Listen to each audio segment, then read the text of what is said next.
Bom, vou retornar, então, só para estabelecer a regularidade do nosso processo, vamos voltar onde o sistema caiu. É um pedido ao PL 194.4/2020, de autoria da deputada Paulinha. Há um voto da deputada Ana Campanholo pela diligência.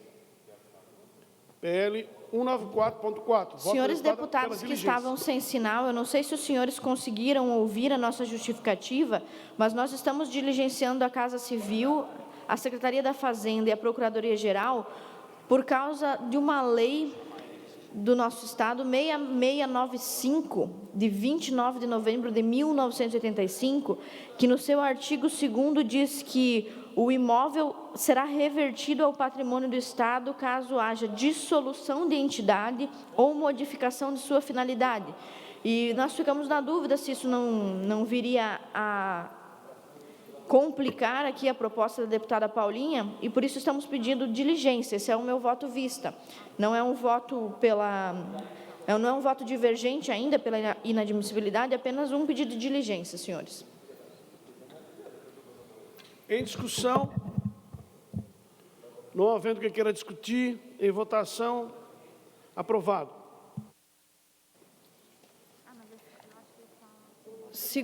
O segundo projeto de lei sob minha responsabilidade é o 157 de 2020, do deputado Ismael dos Santos, sobre o dever das empresas prestadoras de serviço oferecerem a opção de pagamento em cartão de crédito ou débito das faturas e boletos dos contratos ativos. Nós fizemos um voto relativamente extenso, principalmente o relatório, e, para resumir para os senhores, nós vamos ler apenas o voto, deixamos no sistema o resto do texto. Já adianto que o nosso parecer é pela inadmissibilidade, vou apresentar as razões aqui, mas uma delas é que quando você faz uma compra, um pagamento via cartão de crédito, ou cartão de débito, enfim, usando cartões, você acaba tendo que pagar uma taxa. E nós ficamos, entre outras dúvidas, com a questão de, bom, então nós estamos obrigando as empresas a pagarem essa taxa, ou a taxa vai ser revertida para quem vai pagar, enfim. Lerei o voto. Há de se observar a inconstitucionalidade material do projeto de lei ante as normas jurídicas atinentes ao seu objeto, que se refere ao artigo 175 da Constituição Federal, ao pretender impor regramento afeto à relação jurídica contratual estabelecida, no caso, entre o poder concedente federal e a prestadora de serviço público.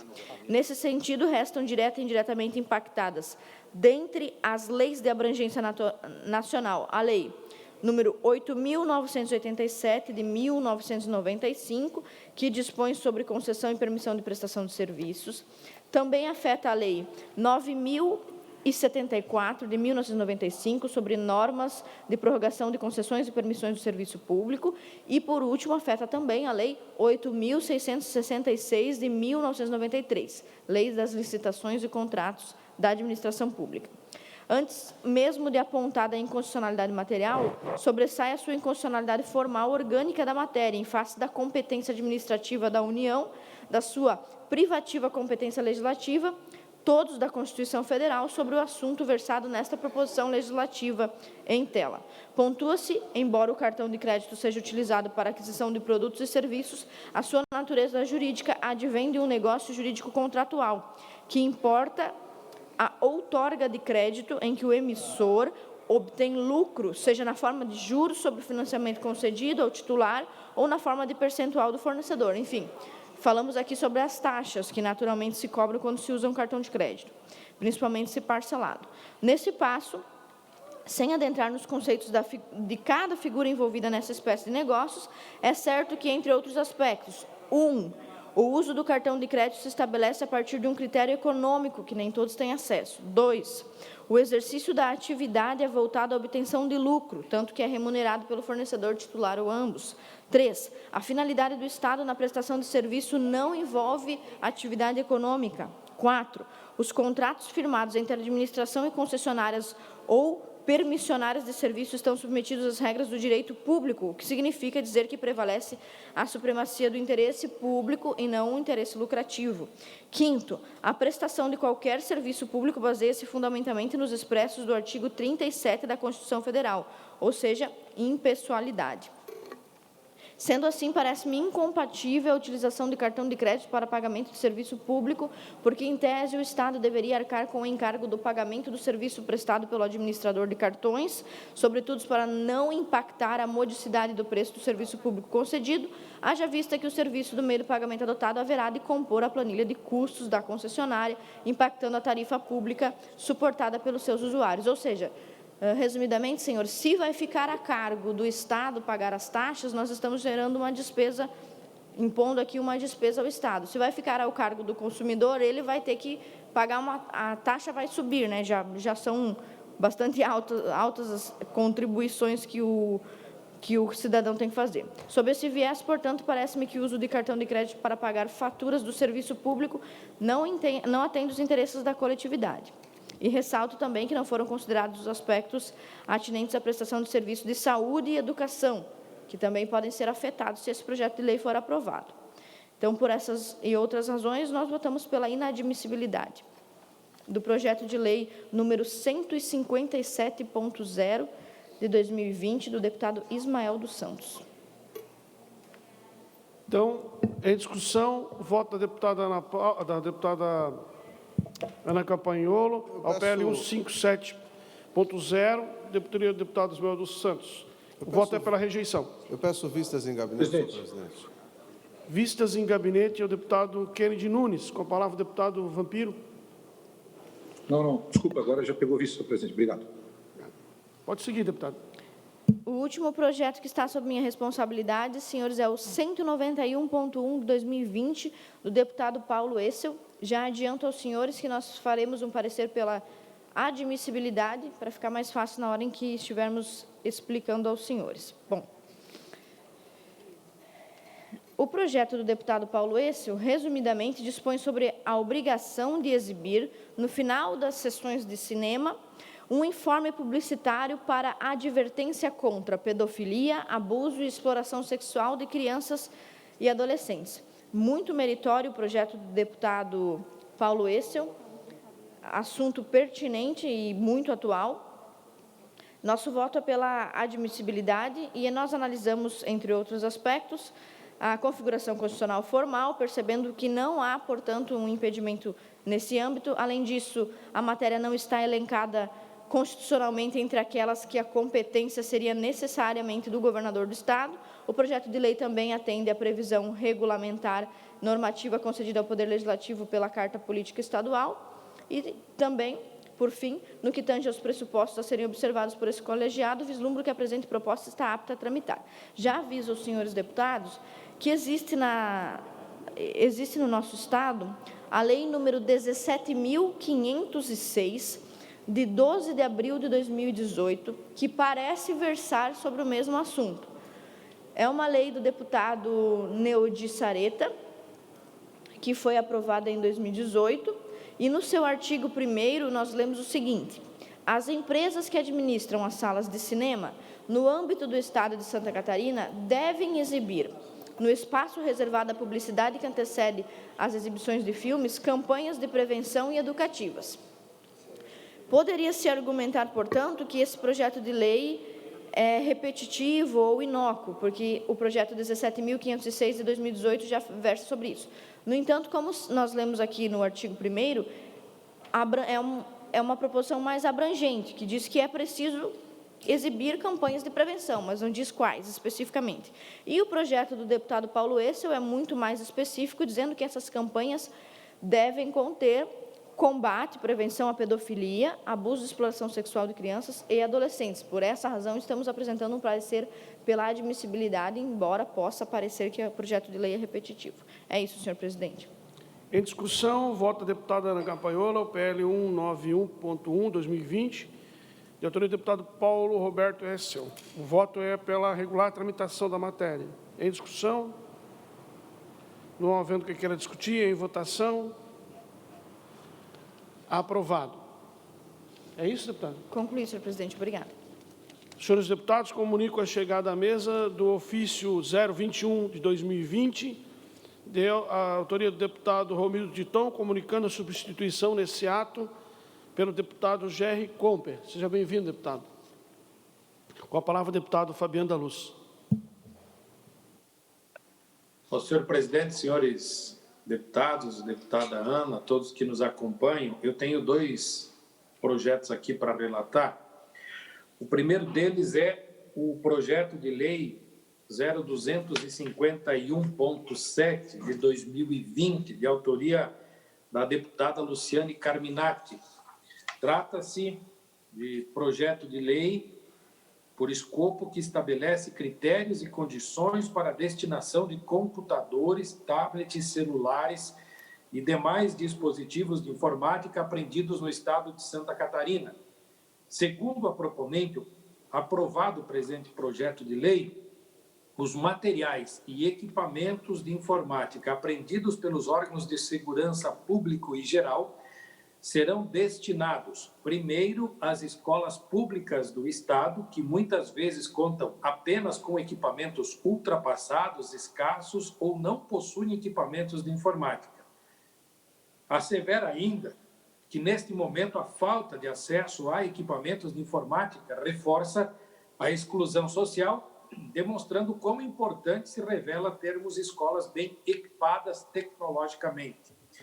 A proposta deu entrada nesta Casa de Leis em 20 de julho de 2020, foi lida no expediente da sessão plenária e, em seguida, encaminhada a esta Comissão de Constituição e Justiça sob a relatoria desse deputado. O voto é pela admissibilidade e continuidade da tramitação do projeto de lei 251.7 de 2020, senhor deputado Ivanates. Discussão, voto, deputado... Pela ordem, senhor presidente. Com a palavra, o deputado Maurício Kudulak. Nesses projetos nós temos que ver se nós fazemos o que é legal, se nós fazemos o que é o ideal, que a gente entende, que vem de encontro com a sociedade. Na verdade, tudo que é aprendido, o Código de Processo Penal, que é uma lei federal, estabelece os critérios e quem decide é o juiz. Nós não podemos fazer uma lei estadual para dizer para quem que o juiz vai destinar. Então, eu não vou me opor para que siga na tramitação esse projeto, mas ele não é legal, ele ofende a hierarquia das leis e o Código de Processo Penal já diz como o magistrado deve atuar nessa questão. Senhor presidente. Com a palavra, o deputado Vampiro.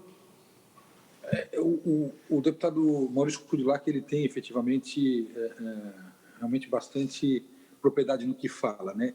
Esse projeto ele é bastante meritório, mas ele esbarra no vício de iniciativa, tornando-se, na nossa concepção, inconstitucional, pois está tratando de matéria de direito penal que é privativo da União nos termos do artigo 22, inciso da Constituição Federal. No Código de Processo Penal, conforme registrado pelo deputado Maurício Kudulak, há capítulos sobre a restituição da coisa apreendida, que é os artigos 118 a 124A, e também no 133A e parágrafo 2º, já está contemplada a hipótese de projeto de lei.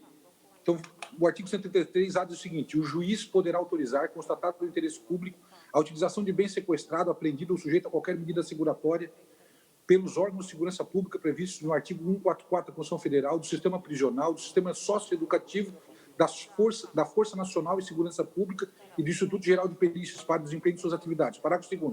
Fora das hipóteses anteriores, demonstrado o interesse público, o juiz poderá autorizar o uso de bem comum pelos demais órgãos públicos.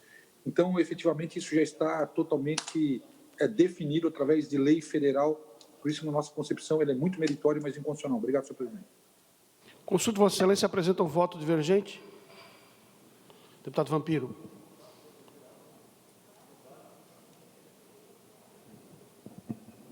Apresento, sem problema?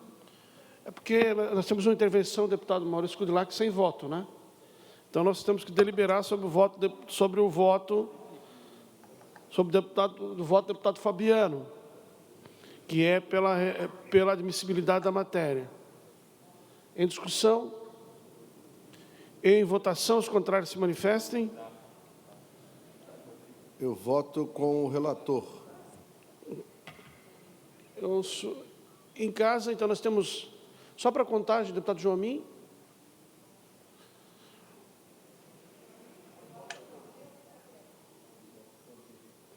Então, nós temos 4 votos com o deputado Vampiro.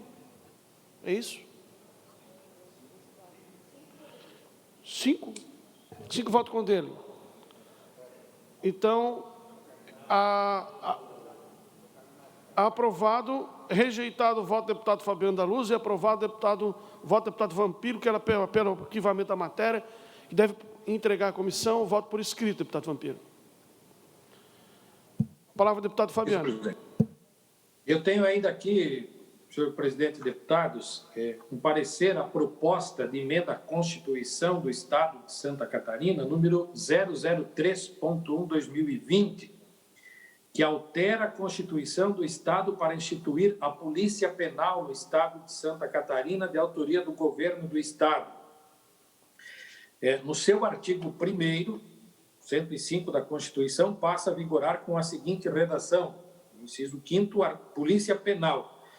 Artigo 2º, título 5º da Constituição do Estado de Santa Catarina, passa a vigorar acrescido do capítulo 3B com a seguinte redação: da Segurança Pública. Capítulo B, Polícia Penal. Artigo 108-A. A Polícia Penal subordina-se ao governador do Estado, cabendo-lhe a segurança dos estabelecimentos penais do Estado. Parágrafo 1º. Fica a Polícia Penal vinculada ao órgão administrador do Sistema Penal do Estado. Parágrafo 2º.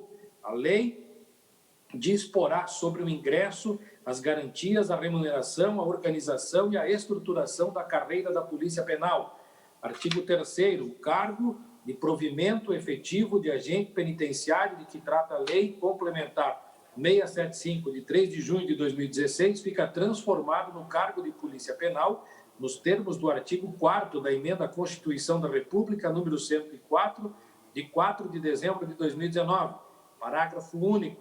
Até a entrada em vigor da Lei da Carreira dos Policiais Penais, suas atribuições, seus deveres, seus direitos e sua remuneração obedecerão ao disposto da Lei Complementar 675 de 2016. Artigo 4º. O ingresso na carreira de Polícia Penal se dará exclusivamente por meio de concurso público e por meio da transformação do cargo que trata o artigo 3º desta Emenda à Constituição do Estado, nos termos do artigo 4º da Emenda à Constituição da República 104 de 2019. Artigo 5º. Esta emenda à Constituição do Estado entra em vigor na data de sua publicação. Sobre a justificativa da proposição legislativa, transcrevo a exposição dos motivos encaminhada pelo autor. Nos termos do artigo 30 da Lei Complementar 741, de 12 de junho de 2019, o artigo 7º do inciso 2º do Decreto 2.382, de 2014, submete-se à análise de Vossa Excelência a presente proposta de emenda à Constituição, a qual altera o artigo 105 e acrescenta o artigo 106b à Constituição do Estado para criar a Polícia Penal do Estado de Santa Catarina. A proposta visa a simetria com a emenda constitucional 104, de 4 de dezembro de 2019, a qual alterou o artigo 9º do artigo 21º e o parágrafo 4º do artigo 32 e o artigo 144 da Constituição Federal para criar as polícias penais federal, estadual e distrital. Nos termos da Portaria 862, publicada número 21.148, de 22 de novembro de 2019, foi criado um grupo de trabalho destinado a avaliar os impactos da aprovação da PEC 3721/2017 no âmbito da Secretaria de Administração Prisional e Socioeducativa, com a participação de agentes penitenciários de carreira, além de integrantes da Associação dos Agentes Penitenciários e de Segurança Socioeducativa. O grupo realizou estudos técnicos acerca dos impactos da antiga PEC 372/2017, posteriormente convertida na EC 104/2019. Foram realizados diversos encontros, inclusive Departamento Penitenciário Nacional, em Brasília, onde foram discutidos aspectos legislativos, político-administrativos, operacionais, inclusive com troca de experiência com os demais entes federados. Como resultado do trabalho do grupo, foi concebida a presente minuta de emenda à Constituição, onde, por meio de análises técnicas, previu-se texto que melhor se adequa à realidade do sistema prisional catarinense. Quanto ao conteúdo, a proposta guarda total correspondência ao texto da Constituição Federal, pois estabelece competência da Polícia Penal para a segurança dos estabelecimentos penais do Estado, vinculação ao órgão administrador do sistema penal, subordinação ao governador do Estado, transformação dos atuais agentes penitenciários efetivos no cargo de polícias penais. Cumpre salientar que os agentes penitenciários não eram catalogados como polícia pelo fato de se dedicarem precipuamente à prevenção e apuração de ilícitos disciplinares e não penais cometidos pelos presos no interior dos estabelecimentos penais, permitindo o respeito às normas de execução penal, artigo 41, parágrafo único, 54 e 71 da LEP. A Polícia Penal, que sugere em sua substituição, persiste com essa atribuição que agora é acrescida da segurança dos estabelecimentos penais. Adicionalmente, a proposta ainda estabelece que a lei estadual disciplinará a organização, o funcionamento e o quadro de pessoal do órgão responsável pela direção da Polícia Penal e que a carreira de policial penal será estruturada e regulamentada através de lei estadual da Polícia Penal. Até a edição das leis supramencionadas previu-se como regra de transição que as atribuições, deveres, direitos, vantagens e responsabilidade dos policiais penais obedecerão à Lei Complementar 675, de 3 de junho de 2016, vigente na data desta emenda constitucional, legislação que institui o plano de carreira e vencimentos dos cargos dos agentes penitenciários e agentes de segurança socioeducativo. A matéria foi lida no expediente da sessão plenária no dia 5 de agosto, encaminhada à Comissão de Constituição e Justiça, em que fui designado relator na forma regimental. No voto, senhor presidente, eu estou dando admissibilidade à PEC de criação da Polícia Penal. Cabe aqui ressaltar que nós estamos tramitando também com um projeto de lei do deputado Maurício Scudillar, que trata da criação da Polícia Penal. E essa matéria também é interesse dos agentes socioeducativos, dos agentes penitenciários, enfim, de várias categorias. O que nós estamos fazendo agora é dando a admissibilidade da PEC para que, em ela aprovada aqui na CCJ, seja submetida ao plenário, em o plenário aprovando, ela volta para a CCJ para que aí nós possamos tramitar conjuntamente com o PL do deputado Maurício Scudillar, que propor as emendas, supressões, aquilo que for necessário ser discutido, debatido e decidido sobre esta PEC. Então, senhor presidente, nós estamos agora dando a admissibilidade para que ela tramite a PEC da Polícia Penal 003.1/2020. Em discussão, voto do deputado relator Fabiano da Luz. Pela ordem, senhor presidente. Só um minutinho. A PEC 03.1/2020, que altera a Constituição do Estado, institui a Polícia Penal do Estado de Santa Catarina. Com a palavra, o deputado Maurício Scudillar. Só para parabenizar o deputado Fabiano da Luz pelo voto. É um anseio de toda a categoria dos agentes penitenciários, essa transformação. Já houve essa aprovação a nível federal e agora Santa Catarina também está se adaptando. Nós fizemos uma PEC que foi aprovada por unanimidade pelo plenário e agora vem a PEC similar do Executivo. Então, mais importante ainda que haja essa compartilhamento de ideias e de iniciativa, e parabéns ao deputado Fabiano e aos agentes penitenciários pela evolução do processo que tanto eles aguardam. Obrigado, presidente. Continue a discussão. Não havendo quem queira discutir a matéria, coloque em votação o voto do deputado relator, a PEC 3.1/2020, que é pela regular tramitação da matéria. Não havendo votos divergentes, aprovado. Deputado Fabiano da Luz, terminou? Concluí, deputado. Obrigado. Com a palavra, o deputado Fernando Vampiro.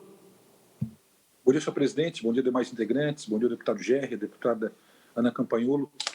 O primeiro projeto que eu levo a crivo dos companheiros é o 181.0/2020, de autoria do deputado Neudi Sareta, Trata-se do projeto de lei que dispõe sobre o pagamento de gratificação de adicional de insalubridade em razão da decretação de emergência de saúde pública de importância internacional decorrente da Covid-19. Este projeto foi relatado pelo deputado Fabiano na sessão do dia 4 de junho de 2020, oferecendo voto pela aprovação. Nesta sessão, eu pedi vistas conjuntamente com os deputados Maurício Kudlak, Ana Campagnolo e Paulinha. A matéria tratada neste projeto pretende criar ou estender gratificação de insalubridade a 40% do vencimento base do servidor da saúde. Mesmo sendo muito meritória a pretensão do autor, o projeto de lei esbarra na proibição de aumento salarial disposto no artigo 8º da Lei Complementar 173/2020, que diz, artigo 8º, abre aspas, na hipótese de que trata o artigo 65 da Lei Complementar de 101, de 4 de maio de 2000, a União, os Estados, o Distrito Federal e os municípios afetados pela calamidade pública decorrente da pandemia Covid-19 ficam proibidos até 31 de dezembro de 2021 de, inciso 1º, conceder a qualquer título, vantagem, aumento, reajuste ou adequação de remuneração a membros de poder ou de órgãos, servidores e empregados públicos e militares, exceto quando derivado de sentença judicial transitada em julgado ou de determinação legal anterior à calamidade pública. Grifo nosso. Nesse sentido, a Lei Complementar 173/2020, de âmbito nacional, proíbe qualquer tipo de aumento ao servidor público até 31 de dezembro de 2021. Portanto, este projeto de lei é ilegal, devendo ser rejeitado.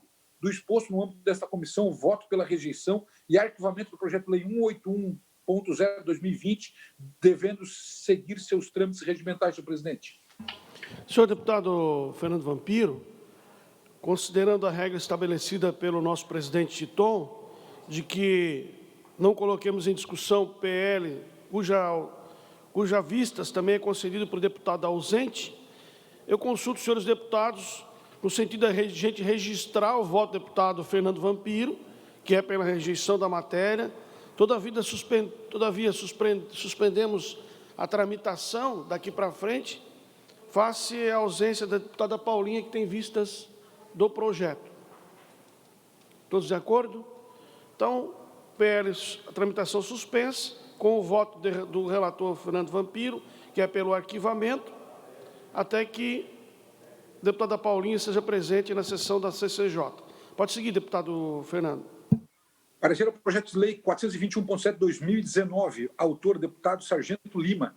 Trata-se de projeto de lei que dispõe sobre a implantação do sistema eletrônico de tramitação de processos judiciais a ser observado no âmbito do Poder Judiciário do Estado de Santa Catarina e adota outras providências. A proposição foi para aprovação em plenário e houve a apresentação de uma emenda substitutiva global de folhas 26, apresentada pelo eminente deputado Fernando Crelli. Aprovamos no dia 23 de junho, nesta comissão, o requerimento de diligência para o Tribunal de Justiça de Santa Catarina, que a respondeu. É o relatório. Cabe analisar nesta comissão assuntos atinentes aos aspectos constitucional, legal, jurídico, regimental ou de técnica legislativa de projetos e emendas sujeitas à apreciação do plenário da Assembleia Legislativa, conforme prescreve o inciso 1º do artigo 72 do regimento desta Casa. A emenda substitutiva global de folhas 26, apresentada em plenário, visa melhorar a redação do projeto original, aprovada nesta comissão, não alterando o mérito da proposta. O Tribunal de Justiça de Santa Catarina, na resposta da diligência, se diz favorável à proposta e à emenda substitutiva global de folhas 26. Deste modo, a emenda substitutiva global de folhas 26 é constitucional e legal. Ante o exposto, voto pela aprovação do projeto de lei número 421.7/2019, com a emenda substitutiva global de folhas 26, devendo seguir seus trâmites regimentais e façam em anexo a autorização de concordância do Tribunal de Justiça. Senhor presidente, obrigado. Em discussão, o voto do deputado relator ao PL 421.7/2019, de autoria do deputado Sargento Lima. Senhor presidente. Com vistas do deputado Ana Campagnolo. Senhor presidente, eu gostaria de apresentar uma defesa do projeto original, porque, em partes, é verdade isso que nos diz o deputado Vampiro. A adequação da emenda substitutiva global, apresentada dia 9 de junho, ela é ínfima, é muito pequena, de fato. Só que, se nós analisarmos, praticamente troca as palavras de lugar, etc., mas há uma alteração muito significativa e, na verdade, fundamental. A emenda do deputado Fernando Crelli exclui a palavra EPROC, né, do texto da lei. Parece que o objetivo do projeto de lei original é oficializar o uso do sistema EPROC no Judiciário de Santa Catarina. A alteração do deputado Fernando Crelin tira a essência do projeto do deputado Sargento Lima, ao tirar a expressão EPROC. Nós somos contra a emenda, e eu quero apresentar divergência aqui, porque acreditamos que substituir o EPROC, que é um sistema que já é utilizado pelos advogados em todo o estado de Santa Catarina. Aliás, esse sistema também é utilizado em outros estados, como Rio Grande do Sul e Tocantins, e também no TRF 4 e 2, então, um sistema que já foi aplicado, já foi, inclusive, avaliado. Foi feita uma espécie de votação, né, uma pesquisa com os usuários do sistema EPROC em Santa Catarina, e se identificou que 78,3% dos usuários do judiciário aprovam o sistema, dizendo que ele é melhor do que seus concorrentes, não é, ou do que suas alternativas. Além disso, se nós não especificarmos que nesta emenda, que é o que faz o Fernando Crelin, que estamos falando do EPROC, pode haver a substituição por outros tipos de sistemas, né, jurídicos, o que poderia ocasionar uma despesa de 14,5 milhões ao ano, sendo que o EPROC, até o momento, é gratuito, né? Então, uma das suas principais qualidades e vantagens em relação aos concorrentes. Então, eu só gostaria de apresentar divergência a esse respeito, porque é verdade que a emenda do deputado Fernando Crelin quase não faz modificações no texto da lei, mas faz sim uma modificação, que é a de excluir o termo EPROC, que altera toda a essência do projeto do deputado Sargento Lima. Não me parece justo dizermos que é apenas uma adequação legal ou coisa parecida. Então, quero fazer uma defesa aqui do sistema EPROC e da originalidade do projeto do deputado Lima. Senhor presidente, Vampiro. Deputado Vampiro. Eu gostaria de fazer uma explicação, na verdade, que, em virtude de que da separação dos poderes, é bem verdade, né? E o que acontece nesta emenda de folhas 26 do deputado Fernando Crelin, ele deixa, e eu vou ler o seu artigo 1º para ver a importância que tem. O Poder Judiciário do Estado de Santa Catarina deverá adotar, no âmbito de organização e administração, ou seja, é eles que farão o gerenciamento, sistema informatizado para o ajuizamento e a tramitações de ações judiciais, desde que aprovado por seu órgão especial. Hoje, momentaneamente, está aprovado no seu órgão especial, que é o EPROC. Hoje está aprovado que é o EPROC. Mas pode muito bem, pelos avanços tecnológicos, ter uma mudança efetivamente nesse sentido, e aí nós teríamos uma lei proibitiva. Acredito eu que o órgão especial pleno do Tribunal de Justiça é o responsável para entender qual a melhor relação entre eu, por exemplo, que sou advogado, e efetivamente a tramitação desse processo. Por isso que fazer o gerenciamento do que eles têm que usar, na minha concepção, não seria efetivamente a maneira mais certa. Eles usarão e estão usando o EPROC, mas por decisão de aprovação do órgão especial. É isto que a emenda substitutiva global do deputado Fernando Crelin, ela faz. Ela dá autonomia ao órgão especial dizer qual o programa que tem que ser efetivamente utilizado, e neste momento é o EPROC. Obrigado, senhor presidente. Em discussão ainda? Deputado Kennedy. Deputado Kennedy. Eu só gostaria de dizer o seguinte. Eu também fui procurado, deputado Lima, por relação a essa questão. Inclusive, nós aprovamos uma moção aqui para que pudesse ser utilizado esse sistema. Basta lembrar que, por baixo, 85% dos advogados hoje, que são um dos operadores do direito, utilizam esse sistema. Eu entendo, deputado Vampiro, com a maior vênia, que fazer uma lei, autorizar um lugar que possa definir, sendo que hoje está definido o EPROC por conta desse lugar, é chover no molhado. Não necessitaria fazer uma lei para autorizar o órgão a decidir. Isso já faz. Eu acho que o cuidado do legislador a este projeto de lei é exatamente, eu diria, e o deputado Sargento Lima, o autor da proposta aqui, eu diria, pelo menos os que me procuraram e que falaram, é exatamente pela questão da economicidade de quase 15 milhões de reais por ano. 2 anos, a gente já teria de volta, não na totalidade, mas grande parte, o dinheiro que foi surrupiado na questão dos respiradores.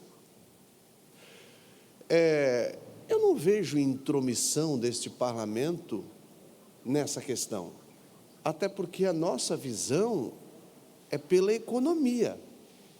Se tem um sistema gratuito sendo utilizado por alguns estados, e mais ainda o o regional?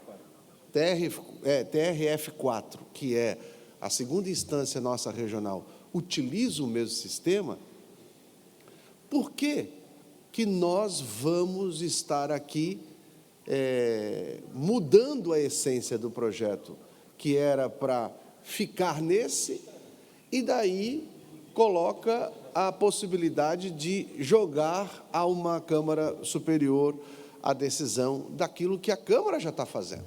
Então, eu vejo, deputado Vampiro, dessas duas colocações. Eu não entendo que somos nós intervindo no poder. Nós temos o poder, sim, de fiscalizar, não é porque somos independentes, mas somos concorrentes, nós podemos fiscalizar, não permitir esta gastança do dinheiro público, ou a probabilidade ou possibilidade da gastança, não podemos, né?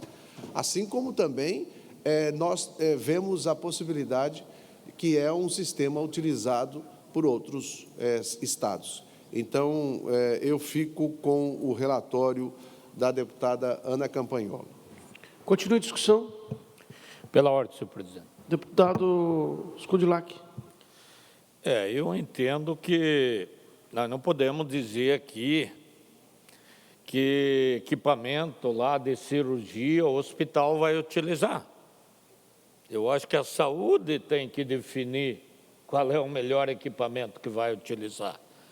Nós não podemos dizer aqui na Assembleia qual é o tipo de arma, de colete à prova de bala que o policial vai utilizar. Quem tem que decidir é quem está trabalhando e quem precisa do equipamento. Eu entendo que há essa discussão, o Supremo Tribunal Federal, o Superior Tribunal de Justiça, agora definiu que seria um novo sistema. Santa Catarina já tem um sistema que é muito eficiente e que a grande maioria não quer que seja substituído. Mas isso, quem tinha o MSN, quando entrou o WhatsApp, ele não queria, porque já estava acostumado, porque aquilo ali era melhor, era que funcionava. O ser humano é resiliente a mudanças, mas as mudanças são necessárias, a evolução. Eu acho difícil o Supremo, o STJ, utilizar um sistema informatizado, a maioria ou todos os estados utilizarem aquele, e Santa Catarina ou algum estado utilizar diferente. Então, eu acho louvável a iniciativa do Sargento Lima, mas eu entendo que essa decisão deve ficar para a OAB, juntamente com o Tribunal de Justiça. São eles que têm que decidir como nós vamos fazer uma lei para determinar que equipamento o Poder Judiciário vai utilizar. Então, eu entendo que assiste razão aí ao deputado Luiz Fernando Vampiro. Senhor presidente, eu só gostaria de fazer o registro. Só um minutinho, senhor Peloni. Continue a discussão. Fabiano. Deputado Fabiano, primeiro deputado Vampiro, para que todos possam falar, aí a gente volta à rodada. Deputado Fabiano. Senhor presidente, o que me chama a atenção, eu não conheço desses sistemas, mas posso falar do sistema que as prefeituras usam, né? Ou seja, há um sistema que é eficiente e que é utilizado pela maior parte das prefeituras, né? Que é o sistema Beta. Mas tem associações que criaram seus próprios sistemas de controle, e tem outras empresas que oferecem sistema de controle, e o Tribunal de Contas tem que se ajustar para conseguir, através de cada um dos sistemas criados, fazer o acompanhamento, o monitoramento e a fiscalização. você criar um projeto de lei dizendo qual o sistema que tem que os órgãos seguir, me parece que nós estamos fugindo um pouquinho aqui na questão constitucionalidade, embora entendo todas as razões apresentadas no projeto do deputado Lima e na justificativa da deputada Ana, mas eu concordo com o deputado Vampiro e com o deputado Maurício no sentido de que não cabe a nós querer dizer qual é o sistema que deve ser utilizado, e sim, é uma questão de adaptação e ao natural haverá a migração para o melhor sistema. Então, eu concordo aqui com o deputado Vampiro. Continua a discussão. Senhor presidente, Deputado Vampiro. Obrigado. É só para me ler que a diligência, o presidente do tribunal, o desembargador Ricardo Reis, faz o seguinte, eu não vou ler o início, mas em resposta ao ofício do gabinete e tal, atento à evolução dos mecanismos tecnológicos, o Tribunal de Justiça vem procurando aprimorar suas ferramentas eletrônicas e, para tanto, está promovendo a migração dos processos relativos a feitos judiciais para um sistema de qualidade e, ademais, gratuito, sem qualquer custo ao erário. Nesse sentido, sem nominar o sistema a ser adotado, a proposição reafirma a autonomia administrativa constitucionalmente assegurada a este poder e permite o aprimoramento tecnológico com eficiência, observadas a conveniência e a oportunidade, conforme venham a surgir novos instrumentos eletrônicos de trabalho aos mesmos que utilizam. Portanto, em síntese, o Judiciário continua. Só para me registrar a resposta do desembargador, senhor presidente. Obrigado, era o que eu tinha para falar. Continua a discussão. Deputado Lima. O deputado Lima, embora não fazendo parte da nossa comissão, pediu a palavra. Presente, tem a palavra. Quero agradecer, presidente, aí, pela oportunidade aí, né, e agradecer essa comissão, né, por ter me abrindo esse espaço. Porém, o próprio Reis lá disse, ele não utilizou ali a invasão de domínio ali entre os poderes ali, ele utilizou o desenvolvimento tecnológico para poder justificar a resposta dele. Se fosse, ele teria dito. Né, para isso foi feita a diligência, ele utilizou a evolução tecnológica. Como disse ali o deputado ali, Maurício, ali, também concordo que tem que ser o profissional que tem que ser consultado. E o profissional foi consultado. Mais de 85% dos advogados atuantes e militantes no estado de Santa Catarina disseram sim para o EPROC. E não só eles. Todos os servidores e funcionários públicos que utilizam o sistema têm uma notória preferência pelo programa. O segundo programa, sim, foi noticiado. Isso é uma verdade. 15 milhões. Bem feita a conta ali do deputado Kennedy Nunes. Na segunda parcela, nós já estaríamos esbarrando já no valor dos respiradores. Rodrigo, liga lá para o partido, diz que eu estou na CCJ. Beleza. Continua Rodrigo com a vai ligar. palavra. Rodrigo... Mas, enfim. E detalhe, corre esse risco. Da última vez que nós nos furtamos de não se meter no trabalho de outros poderes aí sim eu reforço o argumento do deputado Kennedy ali. Foram comprados respiradores. Foram um piscar de olhos, um minuto de bobeira e foi feito o que fez. Né? Essa conta, ela tá atrelada óbvio, ao desenvolvimento tecnológico, enfim, mas que se comprove ele e se comprove a gratuidade. O fato de se desenvolver projetos aí, eu não estou vendo ali o governo do Estado ou o nosso judiciário, ou mesmo o legislativo, investindo de forma maciça em tecnologia nesse momento. E quando se tira o nome EPROC de dentro do... Desculpa, de dentro ali do projeto ali, você tira o cerne do projeto. Praticamente fizeram um Frankenstein ali que não é mais o projeto que eu apresentei. E a justificativa maior é essa mesmo, é resguardar a economia. Resguardar a economia. Se alguém consegue oferecer uma garantia de que simplesmente se subtrair o nome e dar um segundo nome para um outro programa apresentado, não vai custar aí nesse valor aí próximo disso, e tendo em vista que esse projeto ele entrou na casa lá no começo do ano passado. Né? Na minha porta não foi ninguém do Judiciário Catarinense bater na minha porta lá, pedir para me segurar, reter, ou cancelar, ou atrasar a apresentação desse projeto. Até não foi porque sabe muito bem qual seria a resposta. Né? A resposta eu já dei ela na apresentação do próprio projeto mesmo. Então, peço aí aos deputados aí que inclinem para isso, porque essa conta vai chegar. Se não, Se não nos atentarmos agora, essa conta vai chegar. Essa conta vai chegar. Seria isso aí, senhor presidente. Senhores deputados, eu só observo aqui o seguinte: nós tivemos uma manifestação da deputada Ana Campanholo. Não me pareceu um voto divergente, me pareceu apenas uma questão de ordem, né?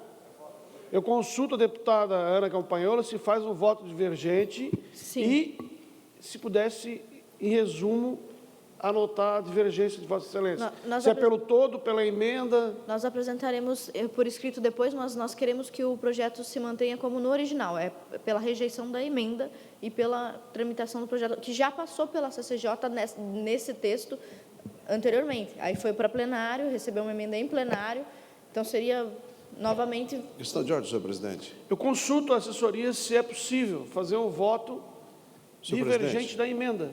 Senhor presidente, pela ordem. Deputado A Kennedy. gente tem que lembrar que esse projeto já passou aqui pela CCJ, já passou pelas comissões de mérito. Quando veio para a votação em plenário, é que o deputado Fernando Crelin apresentou a emenda. A emenda foi apresentada em plenário. Já passou aqui, nas duas de mérito. Quando veio para a votação, foi apresentado a emenda em plenário. Por isso que está vindo para cá.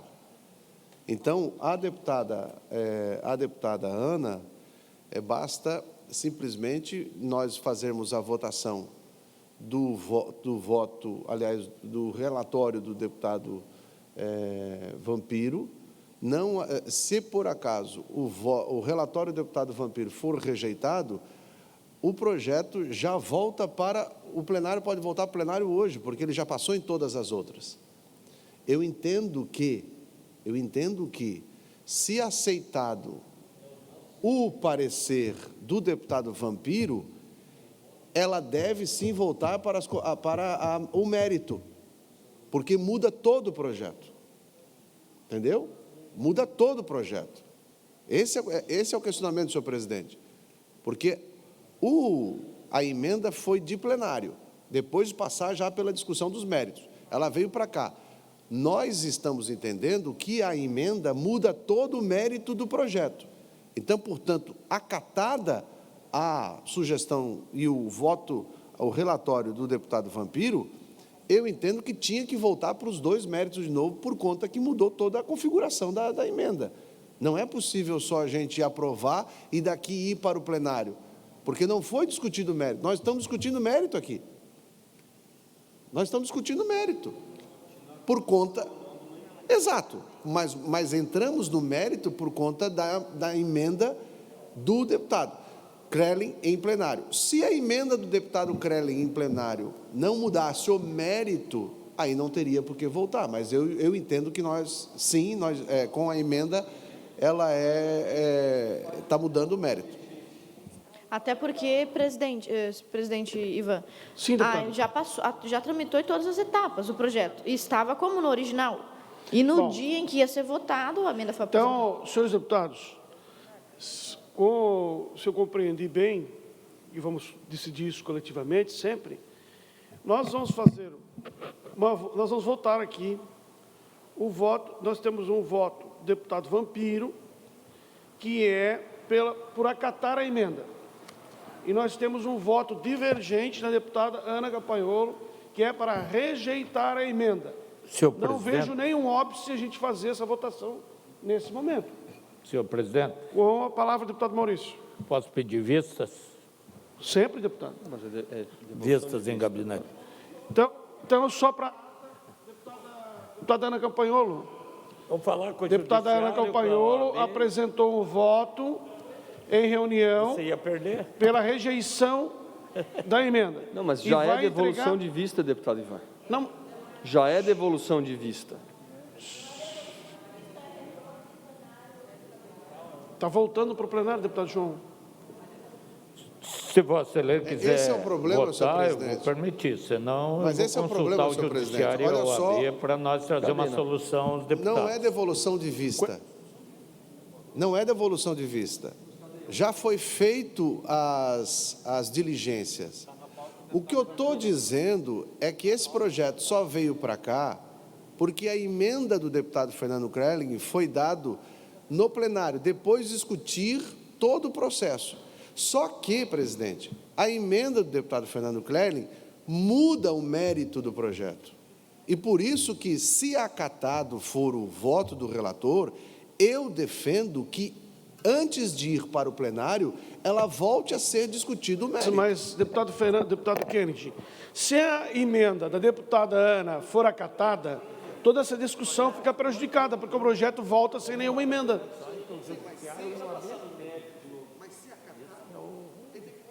Não, vamos deliberar primeiro. Deputado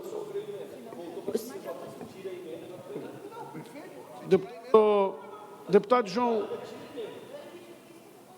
Não, eu não sei se pode conceder vista nesse momento.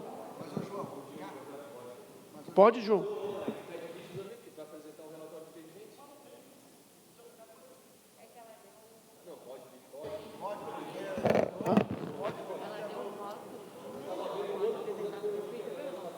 Sim.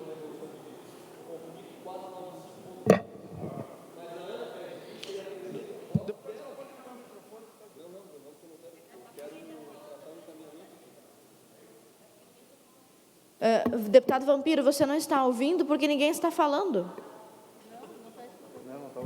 Eu tenho uma sugestão de caminhamento. O deputado Vampiro apresentou um relatório de um projeto.